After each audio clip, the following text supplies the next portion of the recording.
Kalau kita berdoa tunggu gantinya sebulan kemudian, itu imannya standar.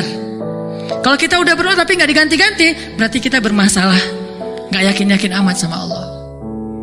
Pengen nggak begitu berdoa langsung Allah menunjukkan keajaiban? Kita pengen aja nggak berani ya, karena kita nggak percaya bisa. Kita mau mengatakan pengen, itu aja kita nggak berani karena menganggap itu nggak realistis. Masa sih bisa? Bisa kalau kita yakin kepada Allah. Kalau kita nggak yakin, kalau kita bilang nggak bisa, kalau kita ragu bahwa Allah bisa menunjukkan ajaib kepada kita dalam hitungan detik, terus kemana kalimat kun fayakun?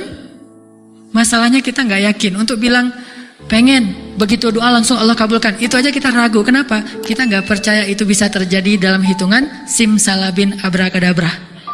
Kita nggak percaya itu bisa terjadi dalam satu kalimat kun. Makanya tidak ada kun dalam hidup kita. Gimana caranya? Belajar yakin kepada Allah seutuh-utuhnya. Masih ingat juga dengan kisah seorang bapak datang kepada Rasulullah curhat dan minta tolong.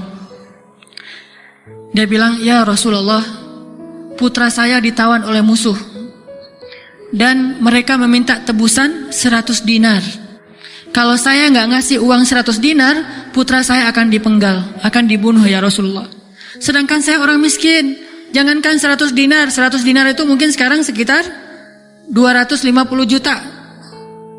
Mahal, saya nggak punya uang sebesar itu ya Rasulullah, untuk makan aja susah, terus gimana ini ya Rasul?" Waktu itu Rasulullah juga nggak punya apa-apa untuk diberi. Sahabat-sahabat banyak yang keluar negeri untuk berdakwah, sehingga orang-orang kaya kayak Utsman, Abdurrahman lagi nggak ada. Terus nolongnya gimana nih?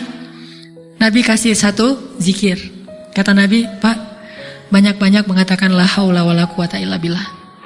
Bapak percaya? "Oh percaya ya Rasulullah." Pulang dia tuh. Coba kalau kita digituin, "Ya insya Allah ya Rasul, tapi duitnya gimana Rasul?" Tetap aja kan? Udah minta zikir, minta duit. Yang konkret dong Rasul kalau kasih zikir, kalau kasih solusi. Zikir itu solusi paling konkret.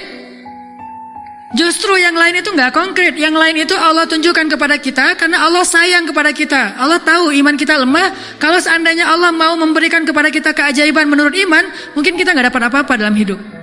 Akhirnya Allah berilah kita pertolongan, jalan keluar. Cuman butuh waktu, karena iman kita juga butuh waktu. Kita taubat aja butuh waktu, ya. Untuk hijrah aja butuh waktu. Untuk taubat butuh waktu. Mau sholat aja minta tambahan waktu. Udah azan, jangan sekarang deh, ntar lagi. Gimana kita mau dapat pertolongan Allah yang sekarang?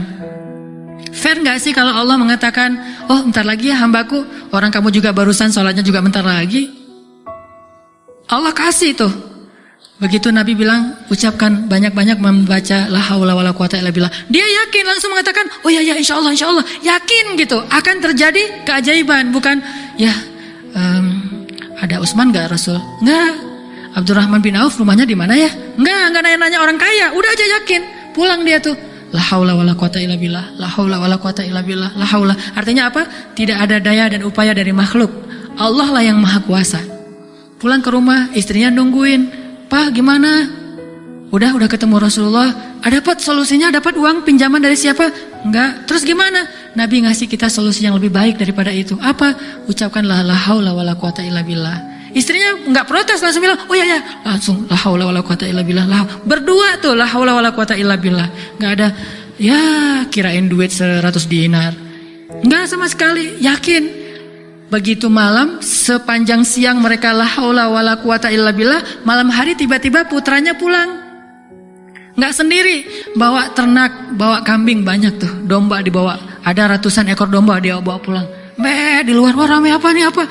Ada domba, siapa? Oh putra kita, Masya Allah. Pelukan, kangen gitu ya. "Kamu gimana bisa selamat?" Kata putranya, "Wahai ayah, ada keajaiban.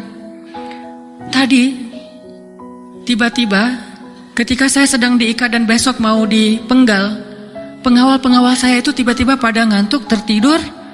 Dan tiba-tiba ikatan saya menjadi longgar sehingga saya bisa melepaskan diri. Dan bahkan ketika saya mau pergi, saya kepikiran kenapa saya nggak bawa domba-domba aja sebagai ghanimah. Domba 100 ekor kira-kira berisik nggak sih? 100 ekor domba berisik nggak? Berisik kan? Berisik banget kan?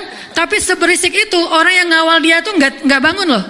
Allah udah tutup telinga dan penglihatan mereka. Mereka nggak bangun sama sekali di bawah. Dan untuk ngumpulin domba 100 ekor, kira-kira butuh berapa jam? Itu bukan kerjaan yang gampang. Ngumpulin 100 ekor, digiring ke satu arah, udah gitu berisik lagi. Ada yang domba yang lari ke sana, ditarik lagi. Namanya domba kan, domba-domba yang tersesat gitu deh.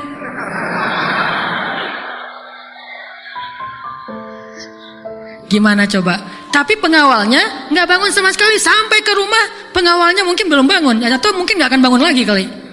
Ini la haula wala quwata illa billah. Baru ayahnya sadar, masya Allah, la haula wala quwata illa billah. Dan ini orang yang mengatakan ini nggak disebutkan namanya dalam riwayat. Kenapa? Saking nggak terkenalnya.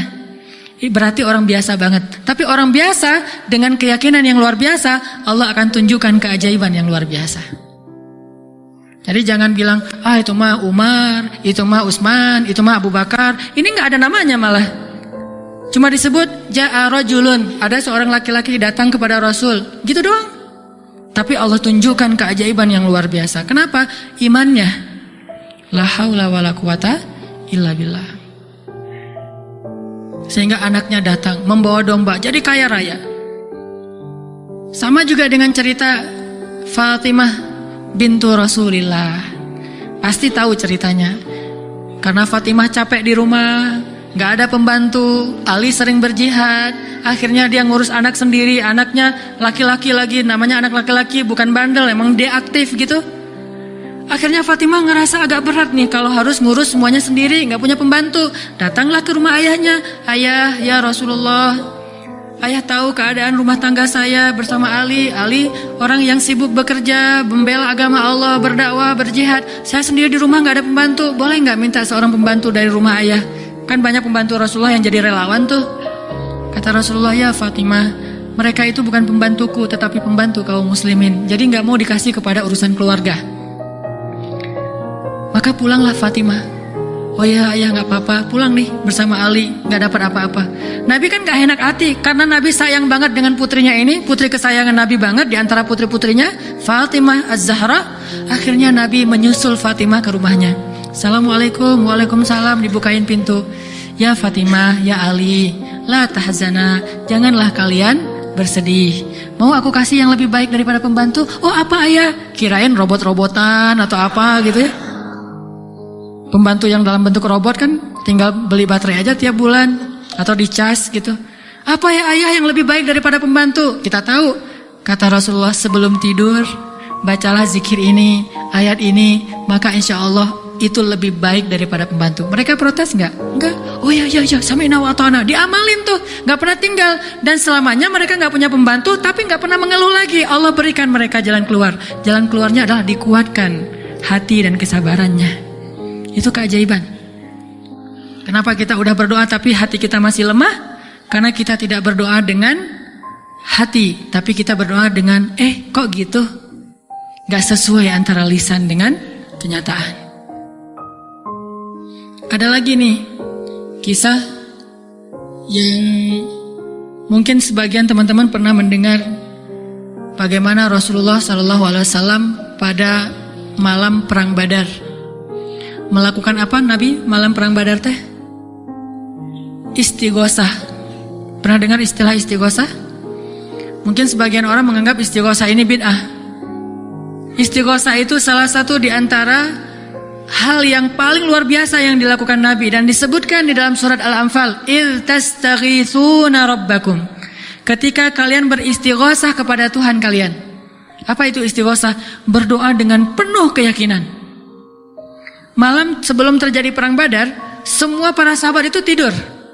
Dan luar biasanya tidurnya juga sampai mimpi lah gitu. Mimpinya apa? Mimpi basah. Ini serius. Jadi semua sahabat pada malam itu digoda oleh setan sehingga mereka mimpi basah. Dan ketika bangun dari tidur, mereka harus mandi junub, tapi tidak ada air. Akhirnya Allah turunkan hujan. Pada mandi di bawah hujan semuanya sambil bertakbir.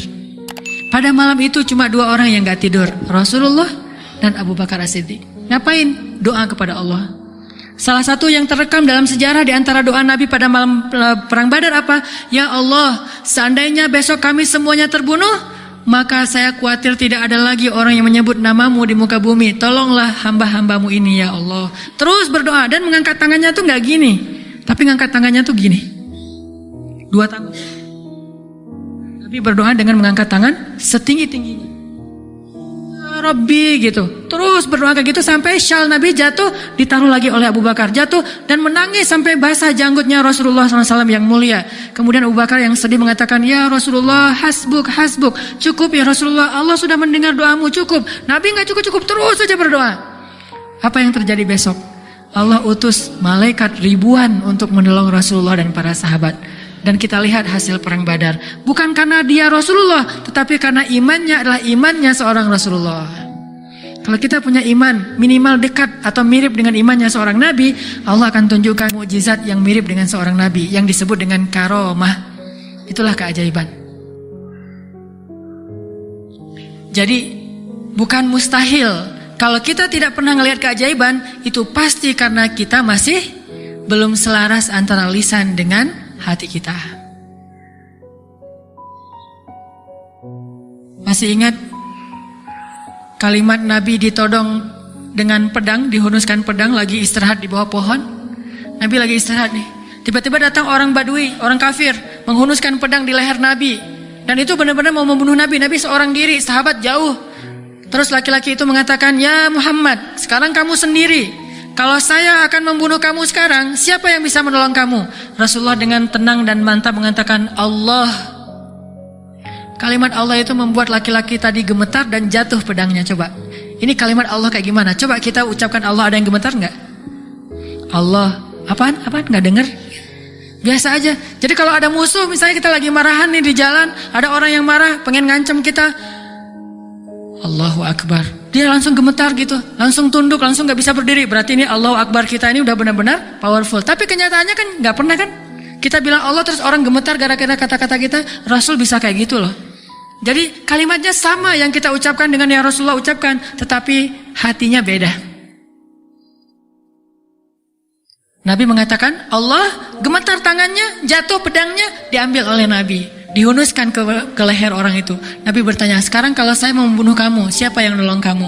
Kata dia, engkau wahai Muhammad, cuma engkau yang bisa menolong saya dan menyelamatkan saya. Akhirnya Nabi membiarkan dia pulang, dan dia akhirnya pulang dalam keadaan selamat dan menyebarkan agama Islam. Kesimpulannya apa? Salah satu di antara sebab tidak banyak terjadi keajaiban dalam hidup kita, karena iman kita belum ajaib.